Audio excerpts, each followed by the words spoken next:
Sebelum kita dengarkan firman Tuhan, saya mau bacakan ada sebuah kesaksian. Shalom, saya adalah seorang ibu rumah tangga, biasa mempunyai 3 orang putra. Suami saya adalah pasien cuci darah dan terapi cuci darah 3 kali dalam seminggu dan sudah berjalan selama 4 tahun 8 bulan. Saya mau bersaksi betapa Tuhan Yesus sangat baik dalam hidup kami. Di bulan Desember 2022, anak saya yang nomor 2 mengalami demam tinggi sudah 3 hari.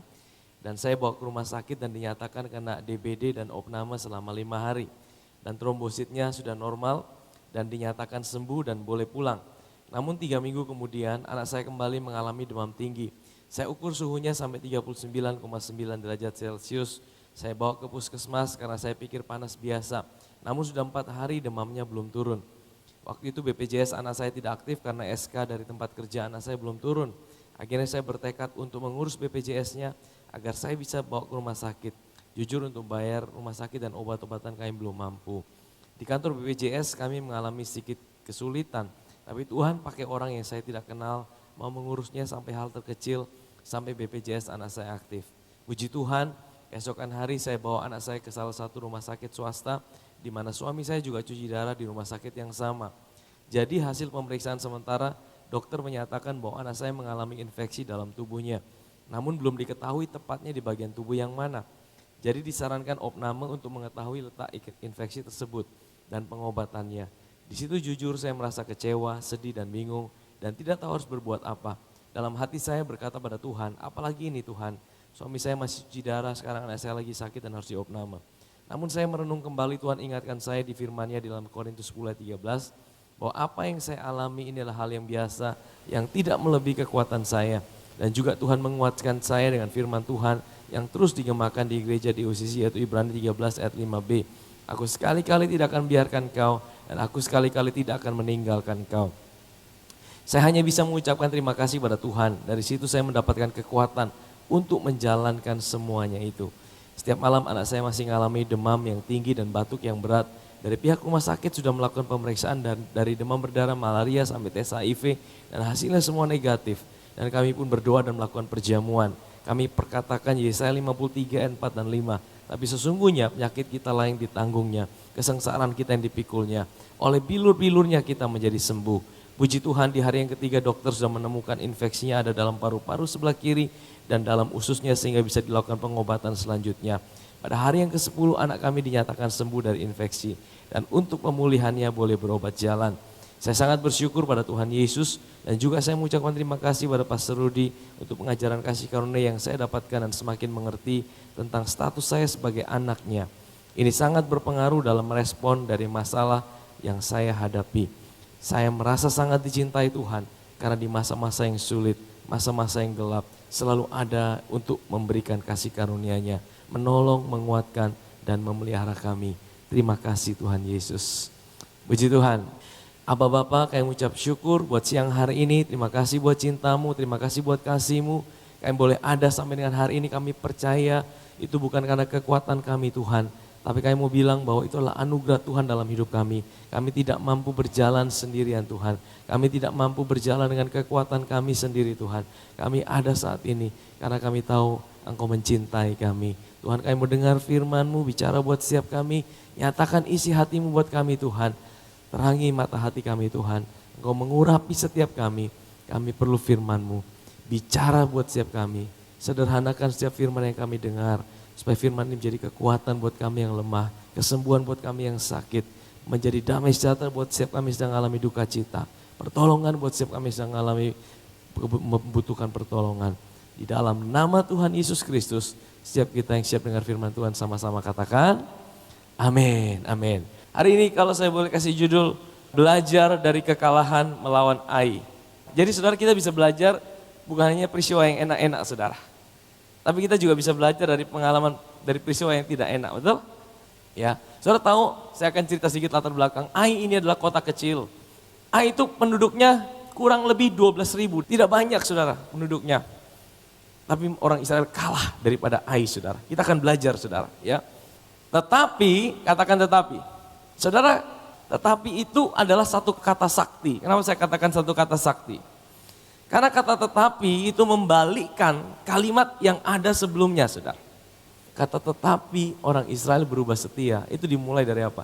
Kalau saudara baca di ayat atasnya, itu bicara bahwa Yosua mendapatkan kemasyuran, mendapatkan penyertaan Tuhan, mendapatkan sebuah kemenangan yang dahsyat saudara. Dan dari sini kita belajar, kadang-kadang kalau kita mengalami suatu kemenangan yang luar biasa, yang dahsyat bersama dengan Tuhan, saudara kadang-kadang itu satu tempat yang licin kita mesti waspada saudara. Tetapi orang Israel berubah setia dengan mengambil barang-barang yang dikhususkan itu. Karena Akan bin Karmi bin Sabdi bin Zerah dari suku Yehuda mengambil sesuatu dari barang-barang yang dikhususkan itu. Lalu bangkitlah murka Tuhan terhadap orang Israel. Saudara tahu kenapa muncul sampai ada murka Tuhan? Karena di pasal sebelumnya waktu mereka menyerang Yeriko, Tuhan bilang gini, tapi kamu ini jagalah dirimu terhadap barang-barang yang dikhususkan untuk dimusnahkan. Supaya jangan kamu mengambil sesuatu dari barang-barang yang dikhususkan itu setelah mengkhususkannya dan dengan demikian membawa kemusnahan atas perkemahan orang Israel dan mencelakakannya. Segala emas, perak serta barang-barang tembaga dan besi adalah kudus bagi Tuhan. Semuanya itu akan dimasukkan ke dalam perbendaharaan Tuhan. Jadi saudara gini saudara, waktu sebelum mereka menyerang Yeriko, Tuhan udah kasih perjanjian sama mereka. Nanti kalau kalian masuk ya di Kanaan, semua kota yang kalian akan taklukkan itu kalian boleh jarah. Kecuali kota pertama, kota Yeriko, itu kalian tidak boleh ambil. Kota Yeriko itu jarahannya banyak, tidak boleh diambil. Ada yang dimusnahkan, ada yang dipakai untuk rumah Tuhan. Ya, tapi apa saudara? Akan itu tidak taat saudara. Ini satu pola yang penting ya. Di hadapan Tuhan, satu orang itu mewakili satu bangsa. Kita lihat ya, siapa yang berdosa? Akan. Siapa yang kena getahnya? Seluruh bangsa. Gara-gara Akan, Israel dikalahkan saudara. Sama Ai. Dan firman Tuhan bilang gini saudara. Di dalam Roma 5 ayat 17. Sebab jika oleh dosa satu orang itu siapa? Adam. Maut telah berkuasa oleh satu orang itu. Jadi gini saudara. Kita ini lahir jadi orang berdosa. Itu bukan karena kita berbuat dosa.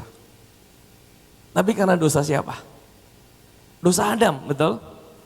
Karena Adam berbuat dosa, setiap manusia yang lahir, dia tidak perlu berbuat dosa untuk jadi orang berdosa.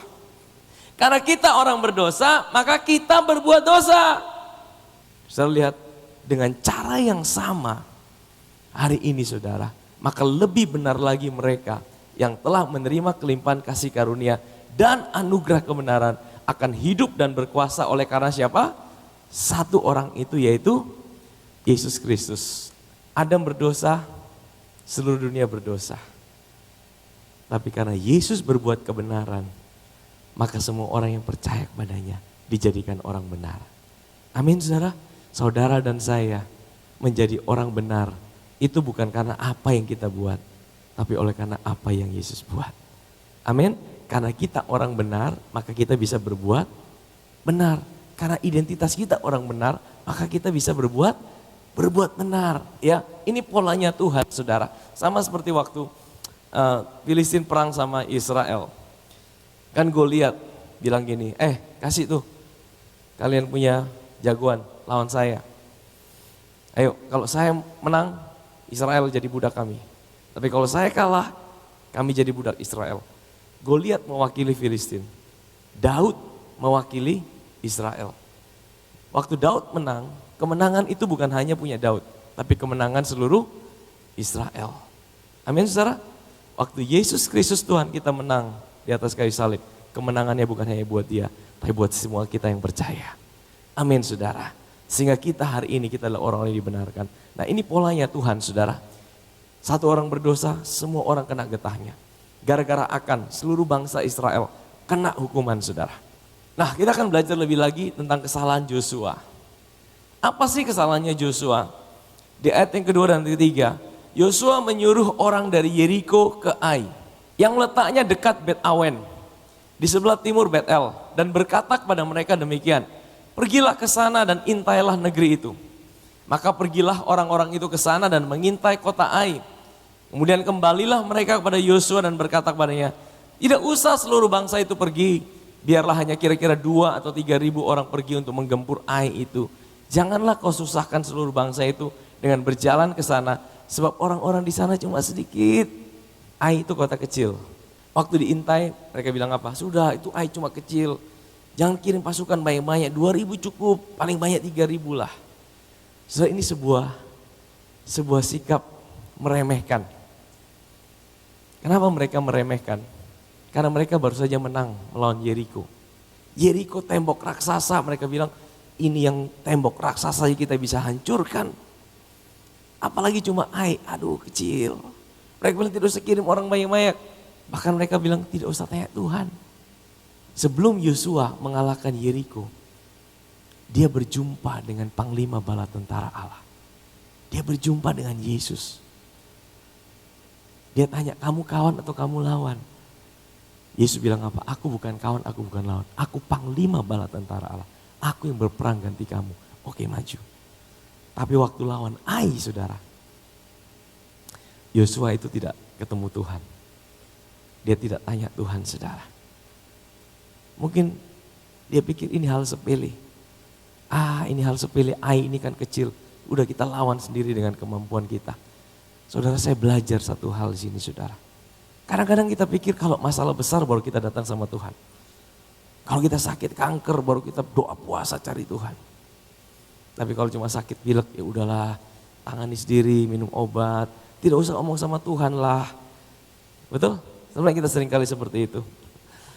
Ada pendeta yang dulu saya dengar pernah ngomong, jangan sikit-sikit minta sama Tuhan. Jangan sikit-sikit minta sama Tuhan. Ya, kalau yang bisa kamu kerjakan, kerjakan sendiri. Tuhan itu sibuk. Jangan bikin repot Tuhan, saudara. Dari sini saya belajar, ternyata tidak seperti itu, saudara. Tuhan kita adalah Tuhan yang ingin kita selalu datang sama Dia. Bahkan dalam hal-hal yang kecil sekalipun dalam hidup ini. Karena bukan soal besar kecilnya masalah yang jadi persoalan buat Tuhan. Tapi sebenarnya Tuhan ingin bilang, apapun yang sedang kau alami, engkau tetap datang sama aku. Karena kita diciptakan oleh Tuhan untuk tergantung dengan Dia. Rancangan Tuhan menciptakan saudara dan saya untuk kita tuh tergantung dengan Tuhan. Bukan hanya ketika kita ada masalah besar, tapi bahkan ketika kita mengalami ada masalah yang kecil, batu kecil. Tuhan ingin kita selalu datang sama Dia. Amin, saudara. Dosa terbesar adalah ketika kita merasa mampu tanpa Tuhan. Yosua pikir, ya sudahlah, ini kan cuma Ai, kita kalahkan sendiri. Ini kan cuma bangsa kecil. Ya, sebelum mengalahkan Yeriko, Yosua berjumpa dengan panglima bala tentara Allah. Tapi sebelum berperang melawan Ai, Yosua tidak berjumpa dengan Tuhan. Coba kalau dia berjumpa dengan Tuhan, kira-kira peperangannya beda tidak, saudara? Beda, saudara. Saudara, dalam hidup ini seringkali kita merasa kalau hal-hal besar baru kita datang sama Tuhan. Kalau hal-hal yang kecil kadang-kadang kita udah lupa sama Tuhan. Sebenarnya kita seringkali berjalan tanpa kita kasih tahu Tuhan dalam hidup ini. Ya, seringkali kita jalan, kita udah putuskan sesuatu, kita pikir kita bisa, kita mampu, akhirnya kita masuk lubang. Berapa kita pernah ngalamin hal seperti itu. Saudara, inilah kita sebagai manusia. Kadang-kadang kita pikir kita udah lupa sama Tuhan. Karena kita pikir kita bisa kendalikan sendiri. Firman Tuhan berkata, jalan orang itu seringkali lurus di pandangannya. Tapi dia tidak tahu di depan ada lubang, saudara. Makanya Tuhan ingin, baik itu persoalan besar, masalah besar atau masalah kecil, kita tetap datang sama Tuhan. Tuhan ingin bilang gini, sebenarnya bukan soal Yeriko atau Ai-nya. Bukan soal seberapa besar yang kamu punya dalam hidup ini. Hati-hati ketika kita merasa kuat dan percaya diri.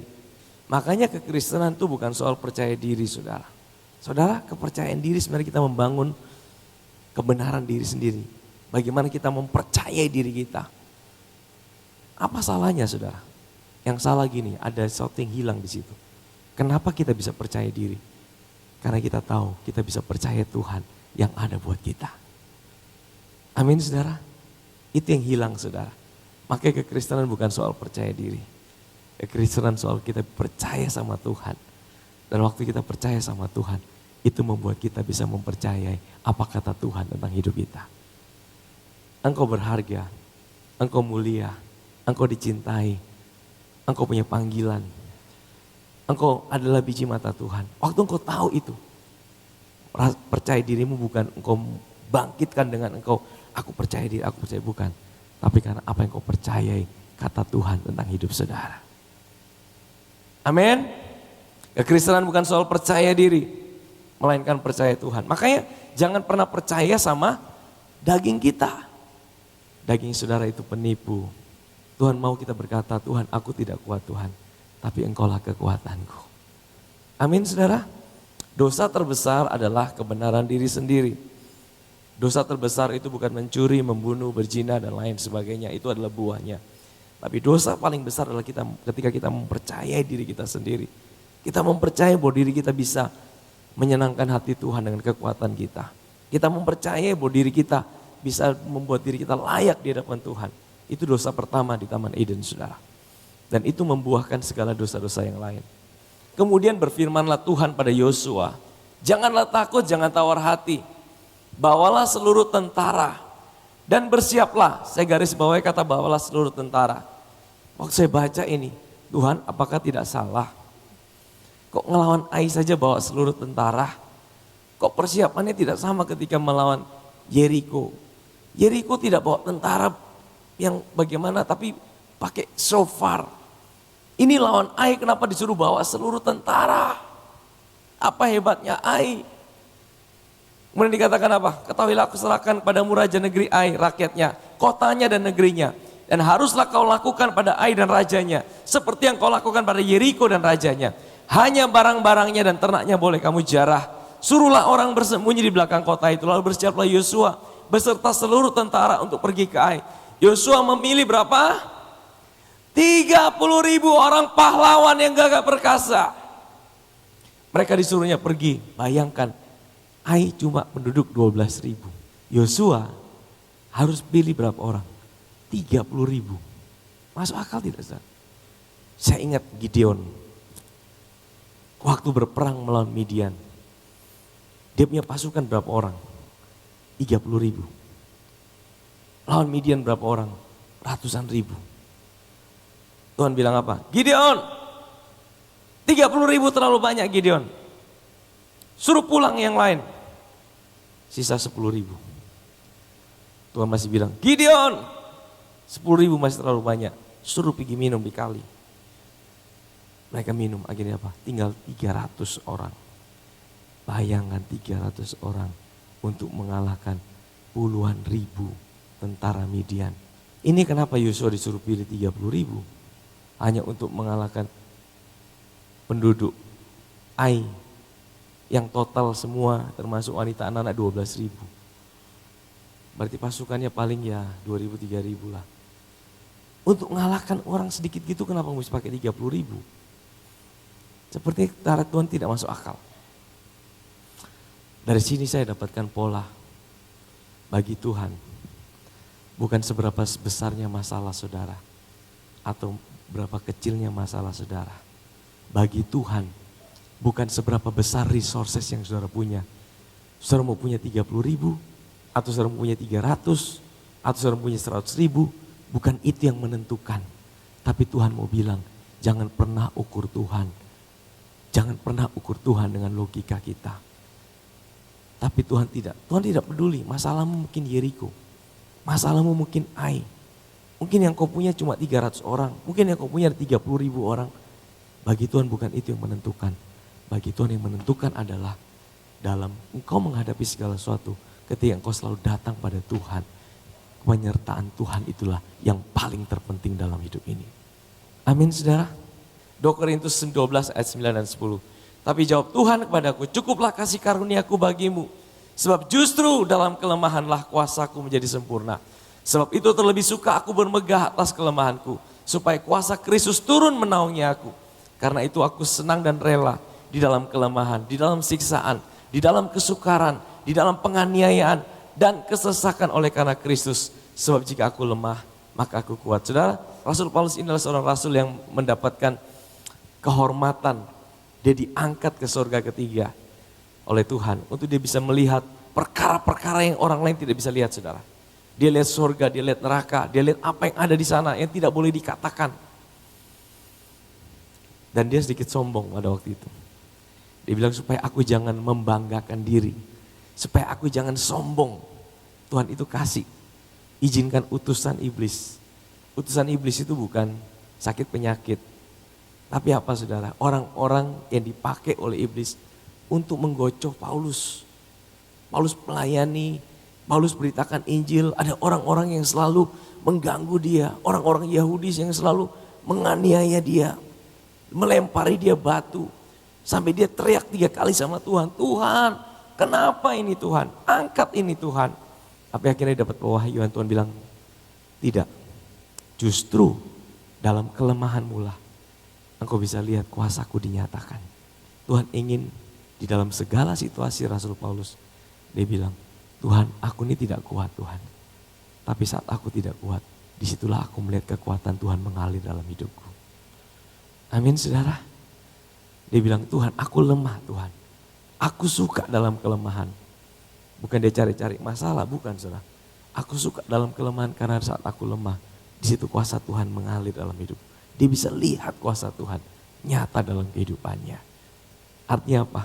Di situ dia bisa melihat itu bukan dia, itu Tuhan. Kalau engkau bisa lakukan segala sesuatu semua dengan kekuatanmu sendiri, engkau tidak perlu Tuhan. Dan Tuhan tidak mau itu saudara. Makanya dia izinkan pergumulan, tantangan, Yeriko, Ai ada di depan saudara. Untuk engkau bisa nikmati setiap janji Tuhan dalam hidupmu.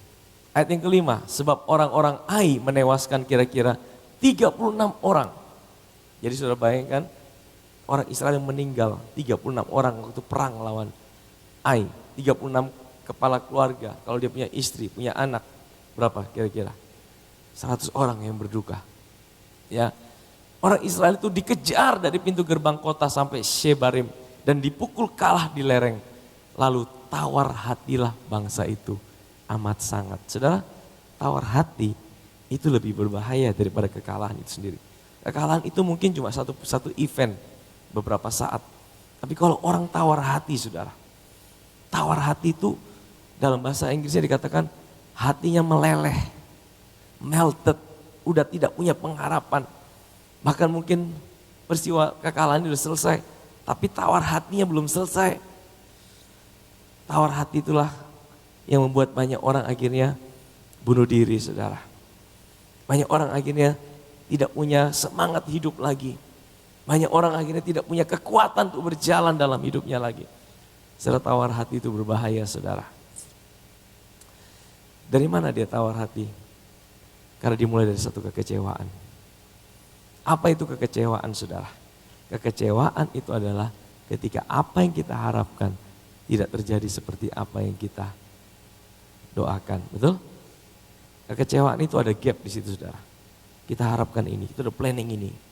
Seperti Yosua, wah Ai gampang kecil kita kalahkan, ternyata mereka kalah. Di situ ada kekecewaan. Dan kekecewaan yang tidak dibereskan menjadi tawar hati. Dan tawar hati itu sesuatu yang berbahaya kalau kita terus pendam saudara. Yosua pun mengoyakkan jubahnya dan sujudlah ia dengan mukanya sampai ke tanah di depan tabut Tuhan hingga petang. Tabut itu lambang dari siapa? Kristus. Ada yang sedang tawar hati, kuncinya cuma satu, datang sama Tuhan. Yosua pun mengoyakkan jubahnya. Dia datang di depan tabut Tuhan, dia mengoyakkan pakaiannya. Bersama-sama dengan para tua-tua Israel sambil menaburkan debu. Coba bayangkan kalau dia sudah berdoa terlebih dahulu sebelum dia melawan Ai. Kayaknya ceritanya akan lain, betul? Tapi itulah kita manusia. Seringkali kadang-kadang kita udah bertindak dulu, kalau sudah salah masuk lubang saudara, betul? Tapi kalaupun kita masuk lubang, di situ Tuhan ada di situ. Sekalipun Tuhan ada di situ, kan kita buang waktu. Kita harus mengalami konsekuensinya. Setiap kali kita jatuh lubang, Tuhan ada di situ. Dan dia pasti akan angkat kita, dia pulihkan. Tapi kalau kita terus-menerus jatuh di situ, ada begitu banyak hal yang terbuang. Alangkah lebih baiknya kalau di depan ada lubang, kita udah tahu, Tuhan terima kasih, Tuhan kasih belok langkah kita, tidak masuk lubang, betul? Kita bisa berjalan lebih cepat, kita bisa berjalan lebih cepat, amin saudara? Yosua berkata, Tuhanku Allah, mengapa engkau menyuruh bangsa ini menyeberangi sungai Yordan? supaya kami diserahkan pada orang Amori untuk dibinasakan. Lebih baik kalau kami putuskan tadinya untuk tinggal di seberang sungai Yordan itu. Saudara, ini perkataan yang mirip dengan perkataan puluhan tahun yang lalu. Waktu mereka baru keluar dari Mesir di tahun yang kedua. Dia termasuk dari 12 pengintai yang dikirim masuk ke Kanaan di Kades Barnea. 10 pengintai itu bilang, aduh lebih baik kita mati di Israel daripada kita mati di padang gurun. Kenapa Tuhan bawa kita mati di padang gurun untuk mati di sini? Saudara, Yosua pun masih terpengaruh dengan pola pikir yang lama itu, saudara. Dia katakan kata-kata yang sama. Dia sempat kecewa dengan Tuhan. Oh Tuhan, apa yang akan kukatakan setelah orang Israel lari membelakangi musuhnya? Apabila hal itu terdengar oleh orang Kanaan dan seluruh penduduk negeri ini, maka mereka akan mengepung kami dan menyiapkan nama kami dari bumi ini. Dan apa yang akan kau lakukan untuk memulihkan namamu yang besar itu? Lalu berfirmanlah Tuhan pada Yosua, bangun.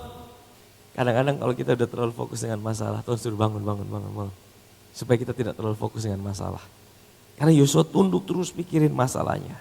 Bangun, mengapa engkau sujud demikian? Orang Israel telah berbuat dosa. Padahal satu orang berbuat dosa, seluruh Israel dianggap berdosa. Mereka melanggar apa? Perjanjian, katakan perjanjian. Mereka melanggar perjanjianku yang kuperintahkan kepada mereka. Tahukah saudara, Allah kita adalah Allah perjanjian. Dia buat perjanjian. Perjanjian itu dibuat di Gunung Sinai. Orang Israel, aku punya aturan ini, 613. Kalau kalian bisa taati semua, aku akan memberkati kalian. Tapi kalau kalian gagal satu saja, maka aku akan mengutuk kalian. Dan orang Israel langgar perjanjian itu. Kira-kira Tuhan akan hukum tidak? Dia terikat perjanjian. Dia harus lakukan. Kalau dia tidak lakukan, dia tidak adil. Sebab itu orang Israel tidak dapat bertahan menghadapi musuhnya. Di ayat 13 juga dikatakan, kamu tidak akan dapat bertahan menghadapi. Tuhan bilang apa? Kalau kamu tidak pegang perjanjian, kalau kamu mengingkari perjanjian, kamu tidak akan bertahan melawan musuhmu. Apa perjanjian Allah dengan kita hari ini? Ibrani 8 ayat 12 dan 13. Sebab aku akan menaruh belas kasihan terhadap kesalahan mereka dan tidak lagi mengingat dosa-dosa mereka. Dan oleh karena ia berkata tentang perjanjian yang baru, ia menyatakan yang pertama sebagai perjanjian yang telah menjadi tua. Itu perjanjian apa? Itu perjanjian hukum Taurat di Gunung Sinai. Itu tidak lagi berlaku buat kita hari ini. Tapi kita dalam sebuah perjanjian. Dan apa yang telah menjadi Tuhan Usang telah dekat pada kemusnahannya. Ketika kita mempercayai perjanjian baru yang Yesus buat untuk kita, maka kita akan kuat. Dan musuh tidak akan bisa mengalahkan hidup kita. Hari ini perjanjian kita dengan Tuhan apa? Perjanjian di Gunung Sion. Apa yang Yesus buat kita? Dia buat perjanjian dengan Bapaknya. Dan perjanjian itu bilang, aku telah menanggung kutuk mereka. Aku tidak lagi ingat setiap dosa dan kesalahan mereka. Aku mencintai mereka. Aku menerima mereka. Hari ini mereka kepunyaanku. Mereka adalah milik kepunyaanku untuk selama-lamanya. Selama saudara selalu pegang janji itu. Selalu saudara diingatkan terus akan janji yang Tuhan buat hidup saudara. Musuh tidak pernah akan bisa mengalahkan hidup saudara. Amin. Roma 5 ayat 17. Sebab jika oleh dosa satu orang maut telah berkuasa oleh satu orang itu. Maka lebih benar lagi mereka yang telah menerima kelimpahan kasih karunia dan anugerah kebenaran akan hidup dan berkuasa oleh karena satu orang itu, yaitu siapa? Yesus Kristus. Jadi sebenarnya gini saudara, kalau saudara selalu diingatkan akan perjanjian yang Tuhan buat. Apa itu saudara? Isinya dua ini. Kelimpahan kasih karunia dan anugerah kebenaran. Saya percaya saudara, ini yang menjadi target iblis. Dia tidak bisa akan serang. Musuh kita siapa hari ini? Musuh kita itu bukan darah dan daging. Musuh kita adalah iblis, betul? Tapi dia bisa pakai situasi, dia bisa pakai orang-orang. Targetnya cuma satu, kalau saudara sampai lupa menerima kelimpahan kasih karunia, saudara mulai lupakan kasih Tuhan. Saudara mulai meragukan Tuhan dalam hidup ini. Saudara mulai lupakan cintanya. Saudara mulai lupakan kasihnya dalam hidup saudara. Di situ dia mulai bisa menyerang hidup saudara. Amin saudara. Ini yang Tuhan ingatkan saudara. Engkau akan hidup dan berkuasa. Banyak orang yang hidup tapi tidak berkuasa. Banyak orang yang hidup tapi hidupnya dikuasai. Banyak kali kita hidup, tapi kita dikuasai masalah. Dikuasai situasi. Dikuasai keadaan. Tapi Tuhan tidak mau hidup kita dikuasai. Hidup ini cuma dua saudara. Kalau kita tidak berkuasa, berarti kita dikuasai. Tinggal saudara mau pilih yang mana. Masalahnya kita tidak bisa berkuasa dengan kekuatan kita sendiri. Kita bisa berkuasa ketika kita menerima kelimpahan kasih karunia dan anugerah kebenaran.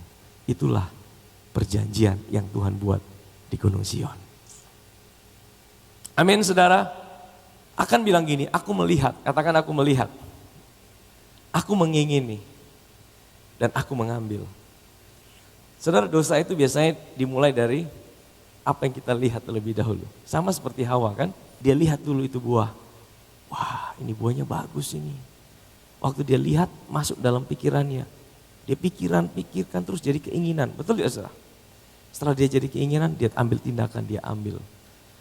Nah, dengan cara yang sama, apa yang saudara lihat, yang saudara dengar, dan saudara izinkan masuk dalam jiwa saudara, pikiran saudara, itu akan menjadi keinginan dalam hidup kita. Kalau saudara izinkan hal-hal yang negatif terus masuk dalam pikiranmu, apa yang kau lihat, apa yang kau dengar, kalau itu sampai masuk menjadi keinginan, itu dibuahi. Yakobus bilang, itu dibuahi dan itu menjadi perbuatan saudara. Sebenarnya Tuhan mau bilang gini, kenapa sih akan itu sampai dia ambil seperti itu? Karena dia tidak memiliki kepercayaan akan Tuhan yang menjadi sumber dalam hidupnya. Dia meragukan Tuhan. Sebenarnya akar dosa itu apa sih? Akar dosa adalah ketika kita tidak percaya pada Tuhan yang sanggup menjadi kepuasan hidup kita, penyedia hidup kita, segala sesuatu dalam hidup kita. Amin saudara. Maka mereka mengambil semuanya itu dari dalam kemah, lalu membawanya pada Yosua. Dan pada semua orang Israel mencurahkan di hadapan Tuhan. Kemudian Yosua beserta seluruh Israel mengambil Akan bin Zerah dan perak jubah emas sebatang itu. Anak-anaknya laki-laki dan perempuan, lembunya, keledainya, kambing dombanya, kemahnya dan segala kepunyaannya. Lalu semuanya itu dibawa ke lembah Akor. Tahukah saudara lembah Akor itu artinya apa? Lembah persoalan. Akor dan Akan itu sama. Akan itu artinya trouble. Akan ini troublemaker. Dan dia akhirnya dibawa ke lembah Akor. Untuk apa saudara? Berkatalah Yosua, seperti engkau mencelakakan kami, maka Tuhan pun mencelakakan kau pada hari ini. Lalu seluruh Israel melontari dengan batu. Semuanya itu dibakar dengan api dan dilempari dengan batu. Sesudah itu didirikannya di atasnya satu timbunan batu yang besar yang masih ada sampai sekarang. Lalu surutlah murka Tuhan yang bernyala-nyala itu. Oleh sebab itu nama tempat itu sampai sekarang disebutkan apa? Lembah Akor. Ada murka Tuhan yang surut. Saya diingatkan peristiwa 2000 tahun yang lalu di atas kayu salib. Ada seorang Akan. Tapi Akan ini dia tidak melakukan dosa. Tapi dia menjadi tumbal. Serta karena Akan dihabisi, dirajam. Murka Tuhan surut, orang Israel bisa punya kemenangan. Peristiwa yang sama terjadi di Golgota 2000 tahun yang lalu. Yesus menjadi Akan buat kita. Dia naik di atas kayu salib. Dia tidak buat dosa, tapi dia dianggap berdosa. Dia dianggap terkutuk. Sehingga apa? Dia harus 3 jam tergantung di atas kayu salib. Dia ambil murka Allah dalam hidupnya. 3 jam dia ambil murka, dia berteriak, aku haus. Karena apa? Dia sedang ambil murka itu. Sampai murka itu selesai saudara. Sampai murka itu surut. Sehingga apa hari ini saudara? Firman Tuhan berkata, dia yang tidak mengenal dosa telah dibuatnya menjadi dosa karena kita. Supaya di dalam dia kita semua menjadi orang yang dibenarkan oleh Allah. Amin saudara. Hari ini saudara, engkau tidak lagi mengalami murka Allah. Kalau ada pendeta yang bilang, engkau orang percaya masih mengalami murka Allah. Itu tidak sesuai firman Tuhan. Karena Yesaya berkata, aku Tuhan bersumpah, aku tidak akan murka lagi dengan engkau. Amin saudara. Kalau ada pendeta yang bilang, hati-hati Tuhan murka sama hidupmu. Itu tidak benar saudara. Karena firman Tuhan berkata, murka Allah diambil sama Yesus. Kita orang percaya, kita tidak lagi ngalami murka Allah. Disiplin, yes. Tapi murka Allah tidak lagi saudara. Kenapa? Karena Yesus, dia ambil itu buat saudara dan saya. Amin. Amin. Hari ini saudara, datang pada Tuhan dengan penuh keberanian. Hosea 2. Jadi lembah Akor ini muncul 2 kali dalam perjanjian lama. Satu di kitab Yesaya, satu di Hosea. Nah di Hosea ini bilang gini saudara, aku akan memberikan kepadanya kebun anggurnya dari sana dan membuat lembah Akor menjadi apa? Pintu pengharapan. Maka dia akan merelakan diri di sana seperti pada masa mudanya.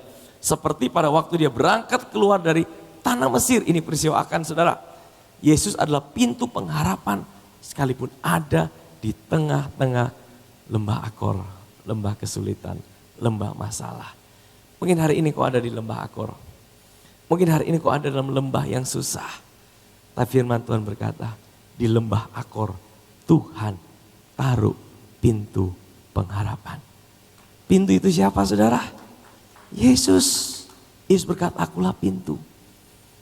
Pintu pengharapan. Jadi saudara, kalau hari ini kau sedang mengalami lembah Akor. Kalau hari ini kau sedang tawar hati. Kalau hari ini mungkin kau sedang gagal. Engkau salah buat keputusan dalam hidupmu. Mungkin dalam hidupmu engkau tidak tanya Tuhan. Engkau masuk di lubang. Engkau ada di lembah Akor. Tetap percaya. Di lembah Akor pun ada pintu pengharapan. Di lembah Akor pun Tuhan berikan pengharapan. Engkau datang sama Tuhan. Ada pengharapan dari Tuhan. Amin saudara.